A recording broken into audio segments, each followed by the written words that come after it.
Bismillahirrahmanirrahim. Assalamualaikum warahmatullahi wabarakatuh. Bertemu lagi dengan saya Sumantri.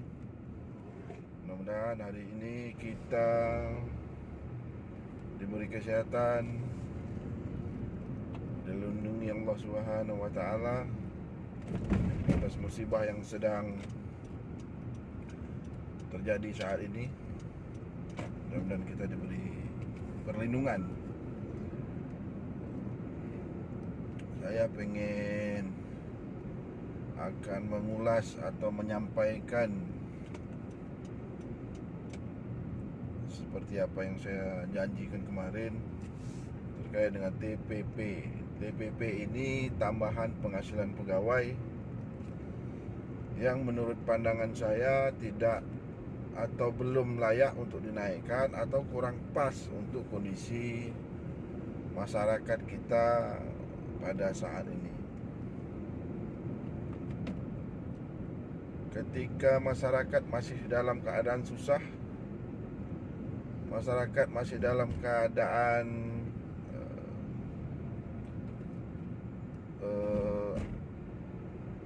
tidak mampu untuk memenuhi kebutuhan hidup mereka sehari-hari. Untuk membeli beras saja mungkin mereka susah, terus untuk mencari pekerjaan susah, uang sekarang susah dicari. Tapi di tengah kesulitan itu ada pejabat yang menaikkan tunjangan mereka, dan saya rasa ini tidak wajar. Dan memang tidak wajar, bukan saya rasa tapi memang tidak wajar, karena di dalam peraturan Gubernur nomor 4 ya, tentang pedoman pemberian tambahan penghasilan pegawai aparatur sipil negara di lingkungan pemerintah Provinsi Kepulauan Riau. Jadi berdasarkan peraturan gubernur ini dibuatlah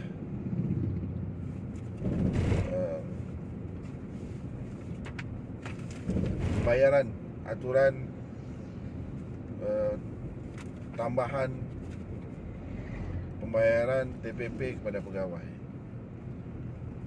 Sudah jelas-jelas di dalam peraturan pedoman tersebut, sudah sangat jelas. Salah satu yang harus menjadi pertimbangan ketika membuat peraturan tambahan penghasilan pegawai itu adalah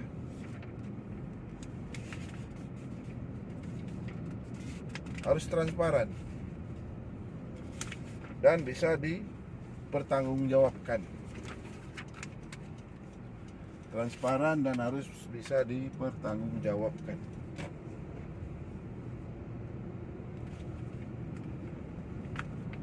Kepada siapa dipertanggungjawabkan? Di dalam peraturan nomor 4 itu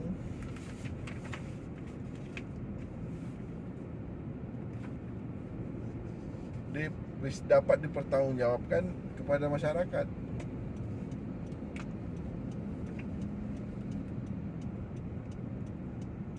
Jadi kalau ada pejabat yang menaikkan besaran TPP itu sangat melukai hati masyarakat di tengah kesulitan masyarakat saat ini. Saya bacakan saja, misalkan pada bab 4 dalam peraturan gubernur nomor 4 tahun 2021, pada bab 4 pasal 5 mengatakan kepastian hukum dimaksudkan bahwa pemberian TPP mengutamakan landasan peraturan perundang-undangan, kepatutan dan keadilan. Itu poin A. Di poin B, akuntabel, dimaksudkan bahwa TPP dapat dipertanggungjawabkan kepada masyarakat sesuai dengan ketentuan dan peraturan perundang-undangan. Jadi TPP ini tidak semerta-merta, ya, tunjangan pegawai ini tidak semerta-merta naik, tetapi harus ada pertanggungjawaban di depan publik, harus ada pertanggungjawaban di masyarakat kenaikan TPP ini. Kenapa tidak pas untuk kondisi sekarang ini? Bagaimana mereka bisa menaikkan tunjangan pegawai ini, sementara bukan hanya kondisi masyarakat yang dalam keadaan kesusahan itu tadi berkeadilan, ya, bisa dipertanggungjawabkan dia kepada masyarakat. Yang paling penting juga adalah bisa dibayangkan kalau pada keadaan pandemik COVID-19 ini awal-awal 2020, itu saja kita sudah kesulitan dengan keuangan. PAD kita menurun.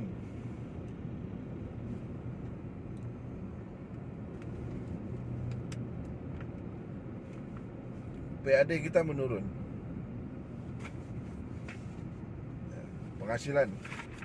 Penghasilan kita dari pajak-pajak, terutama pajak kendaraan, menurun. Tetapi pejabatnya bisa menaikkan tunjangan. Ini luar biasa. Dan di dalam peraturan pemerintah nomor 4 tersebut juga mengatakan kenaikan TPP itu salah satu indikatornya adalah kemampuan fiskal. Artinya kemampuan fiskal daerah kita, daerah provinsi Kepri itu tidak mampu. Kemampuan keuangan daerah itu tidak mampu. Kenapa tidak mampu? Sedangkan untuk pajak saja kita mengalami kesulitan. Jangankan kita, pemerintah pusat itu mengalami kesulitan. Kita mengalami penurunan penerimaan pajak karena COVID-19. Tetapi kenapa masih mau dinaikkan juga? Dan saya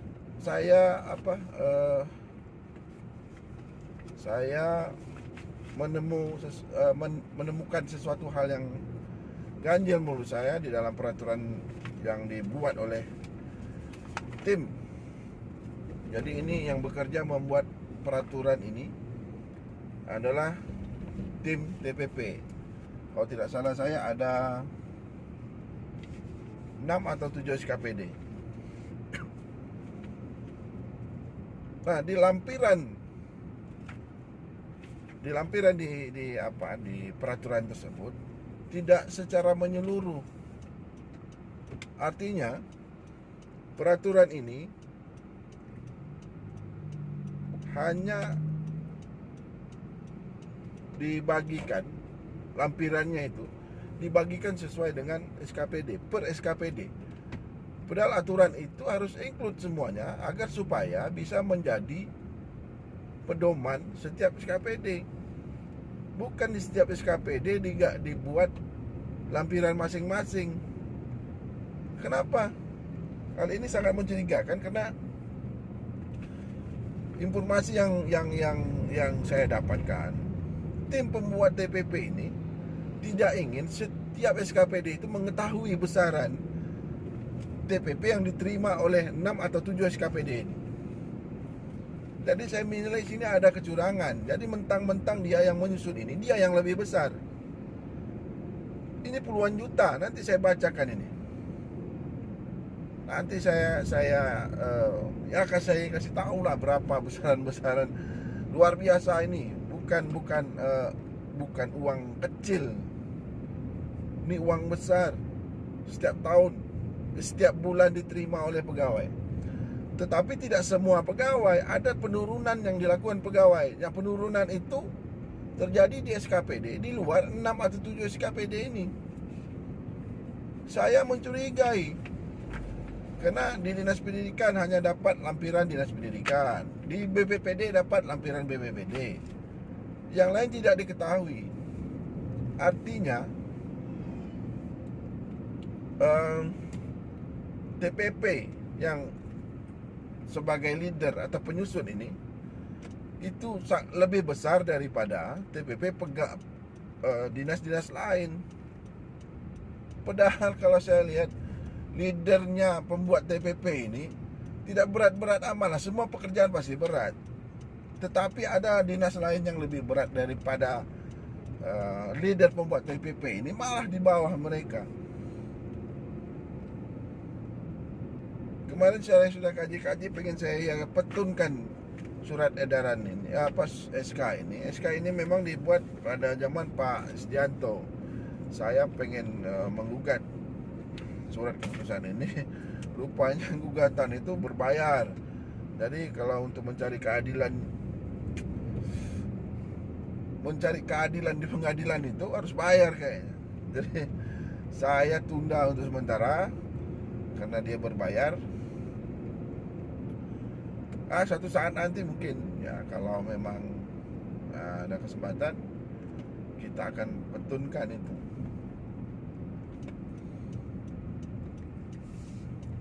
Begitulah kondisi provinsi hari ini. Kita minta itu dibongkar ya kepada Pak Gubernur yang sekarang ini. Saya yakin Pak Gubernur juga mengetahuinya, dan saya yakin juga Pak Gubernur tidak menyetujuinya. Cuman Pak Gubernur belum mengambil tindakan. Saya rasa ya, Pak Gubernur wajib cepat mengambil tindakan dengan mencabut surat keputusan tersebut. Dengan mencabut surat keputusan tersebut.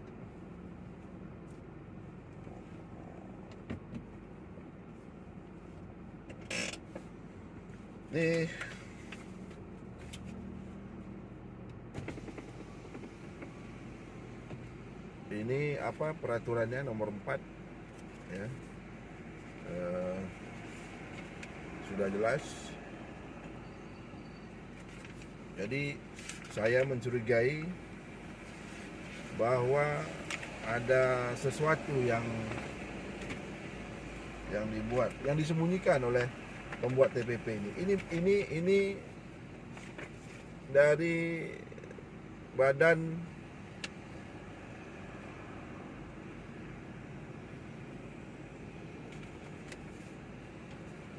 apa?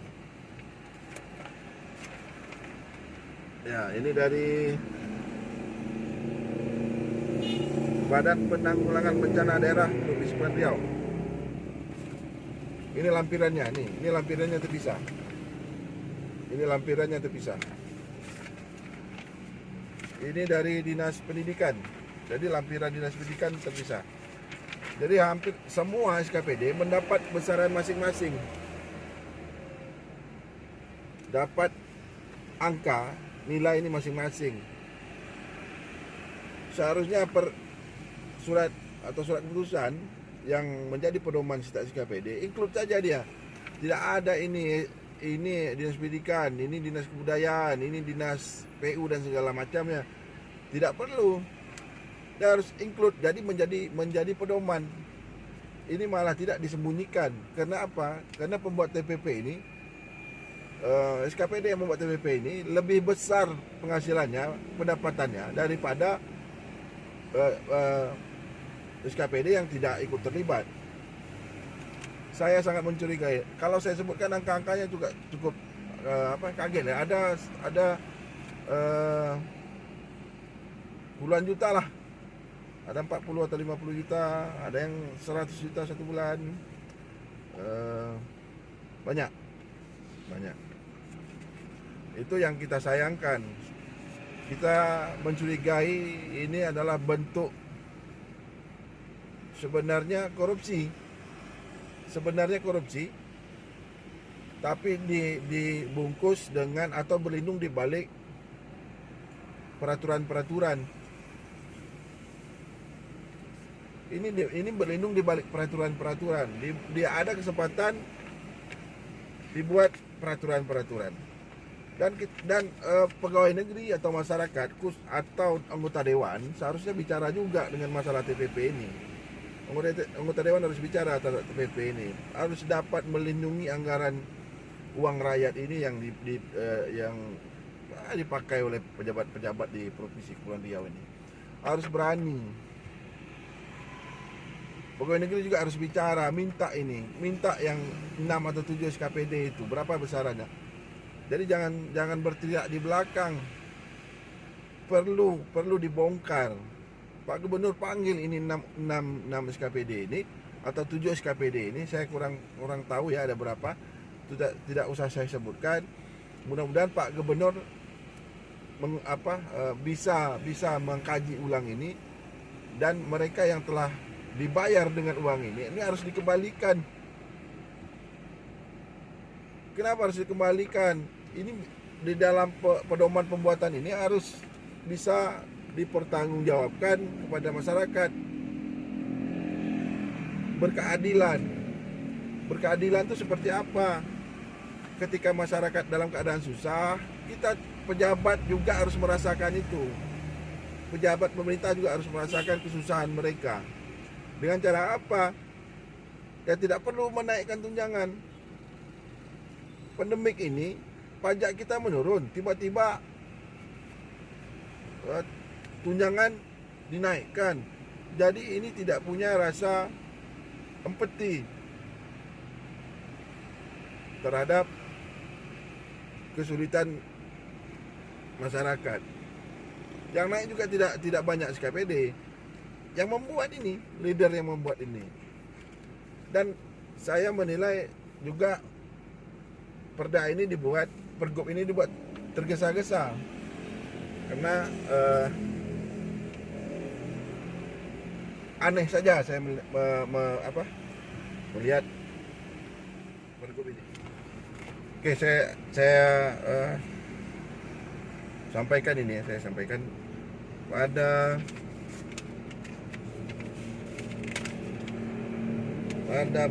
pasal 8 ayat 7. Pasal 8 ayat 7, penentuan ASN memperoleh kriteria TPP sebagaimana dimaksud pada pasal 7 ditetapkan dengan surat keputusan kepala daerah dan kepala perangkat daerah dan atau kepala daerah. Berarti ini ditetapkan oleh kepala dinas atau kepala daerah. Nah, saya tidak melihat penetapan dari kepala dinas ini. Apakah ini yang dimaksud dengan peraturan nomor 48 tahun 2020? Saya pikir kalau itu memang cukup sebenarnya terburu-buru. Karena TPP ini ditantangan pada bulan Januari.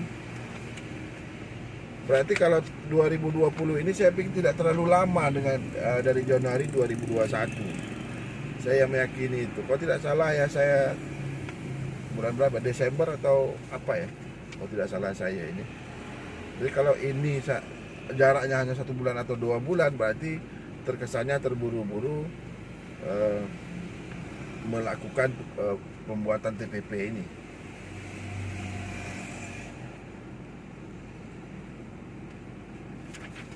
Dan saya bacakan lagi ini ya. Alokasi TPP berdasarkan pertimbangan objektif lainnya sebagaimana dimaksud pada huruf B, disesuaikan dengan kemampuan keuangan daerah. Tadi sudah saya sampaikan. Berarti pedoman ini sudah jelas. Salah satu poin penting adalah ketika pengen menaikkan TPP ini harus memperhatikan kemampuan keuangan daerah, tidak semerta-merta menaikkan. Dan saya sangat mencurigai, tadi saya katakan bahwa ini dilampirkan, lampirannya ini tidak secara menyeluruh, tetapi terpisah-pisah. Saya cukup aneh juga kalau lampiran ini terpisah-pisah. Seharusnya cukup satu saja. Misalkan begini, di dinas A dengan pangkat jabatan yang sama, di dinas B dengan pangkat jabatan yang sama, dengan beban kerja yang sama, katakanlah begitu. Tinggal sebut aja bahwa dengan pekerjaan ini beban sekian, katakanlah TPP-nya sekian. Tidak perlu dipisah-pisah. kalaupun ada perbedaan antara yang apa, tinggal dimasukkan saja di lampiran. Ini kan terpisah. Dan saya juga heran melihat pembuatan TPP ini, karena dia dibuat hampir masa transisi. Artinya ya bisa saja terjadi perubahan-perubahan, ya, pada lampiran-lampiran. Ini kan disisip-sisip saja. Maka saya minta kepada yang berkompeten, anggota dewan, masyarakat ya, yang peduli akan anggaran daerah ini, berbicaralah, minta keterbukaan TPP ini. Bukan tidak mau dengan anggaran penghasilan yang besar atau tunjangan yang besar, tapi cita-cita berdirinya Provinsi Kepulauan Riau ini adalah pengen mensejahterakan masyarakat, bukan mensejahterakan pejabat, penguasa, bukan. Bagaimana dalam kondisi begini, Kak? Saya pikir kalau masyarakatnya bekerja semua, penghasilan masyarakatnya tinggi, tidak ada orang kelaparan, tidak ada orang yang susah beli beras, tidak ada orang susah bayar duit sekolah, saya pikir masyarakat welcome saja. Tetapi kalau kondisinya begini, mau kerja aja susah, cari duit susah, mau beli beras susah, mau bayar sekolah anak susah, terus pejabatnya tidak ada hati menaikkan tunjangan, ini saya rasa sudah tidak benar dan tidak etis. Kurang beretika lah pejabat-pejabat ini membahas untuk kepentingan pribadi-pribadinya. Mudah-mudahan ini bisa menjadi masukan ke stakeholder, pengambil keputusan di atas, agar ini dikaji kembali dan kita minta dikembalikan uangnya. Kalau anggaran yang terlalu besar begitu, kita minta uangnya dikembalikan. Itu uang rakyat, bukan uang pejabat. Prihatin kita dengan kondisi sekarang ini, malah pejabatnya ya katakanlah seenak-enaknya mengatur, berlindung di balik aturan, di balik undang-undang, menaikkan angka TPP, jumlah TPP. Sementara ada sebagian pegawai negeri yang malah turun TPP-nya, dan ini tidak berkeadilan. Mereka tidak mau tahu di sisi lain, yang penting lembaga atau SKPD mereka selamat. Atau ada orang-orang tentu yang pegawai negeri yang sudah juga susah, tambah susah karena dibuat TPP ini, yang buatnya tenang-tenang saja. Mudah-mudahan saya berdoa terkait dengan TPP ini bisa dibongkar oleh siapa saja, terutama mungkin anggota dewan yang punya akses untuk melakukan itu sebagai salah satu tugas controlling terhadap pemerintah. Itu saja yang bisa saya sampaikan. Tadi saya pengen sampaikan jumlah yang diterima, tapi kebetulan di dalam handphone saya katakan jumlah itu sangat besar. Ada 40 juta, 50 juta, 100 juta satu bulan. Untuk kepala dinas itu kalau tidak salah saya 35 atau 40-an gitu ya. Ada inspektorat juga di situ. Ada yang saya dapatkan itu. Jadi ini sebenarnya cukup besar dan bahkan sangat besar. Itu mudah-mudahan itu bisa dipertanggungjawabkan dan dikembalikan uangnya kepada kas daerah, digunakan untuk kepentingan masyarakat. Kalau perlu digunakan untuk biaya pendidikan sajalah. Ini di tengah pandemik, sekolah juga dipungut. Ini lucu negara ini. Seharusnya kita free sekolahnya, ini malah bayar. Sebenarnya tidak, dengan kemampuan keuangan sekarang ini bisa-bisa saja sekolah tidak bayar. Tapi begitulah, banyak yang maling di pemerintahan ini. uang rakyat itu dimaling, sehingga banyak anak-anak yang seharusnya bersekolah tidak bersekolah, seharusnya mampu membayar mampu dibayar oleh pemerintah daerah, malah tidak mampu pemerintah membayarnya. Itu saja yang bisa saya sampaikan. Lain kali kita bertemu lagi dengan saya. Hari ini kita sudah membahas, janji saya membahas TPP. Walaupun nanti mungkin ya kalau ada kekurangan dalam pembahas bincang-bincang ini, bual-bual ini, saya akan tambahkan lagi satu saat nanti. Kalau satu saat saya ketemu data ya, atau bukti terkait dengan masalah TPP ini. Saya akhiri dengan wassalamualaikum warahmatullahi wabarakatuh. Tetap jaga kesehatan. Oh ya, saya lupa, saya ingin mengucapkan juga selamat Hari Bayangkara kepada Polri yang ke-75. Semoga tetap jaya, pemimpin-pemimpinnya diberikan amanah, menjalankan tugas dengan baik, dan selalu diberi kesehatan. Tetap semangat. Assalamualaikum warahmatullahi wabarakatuh.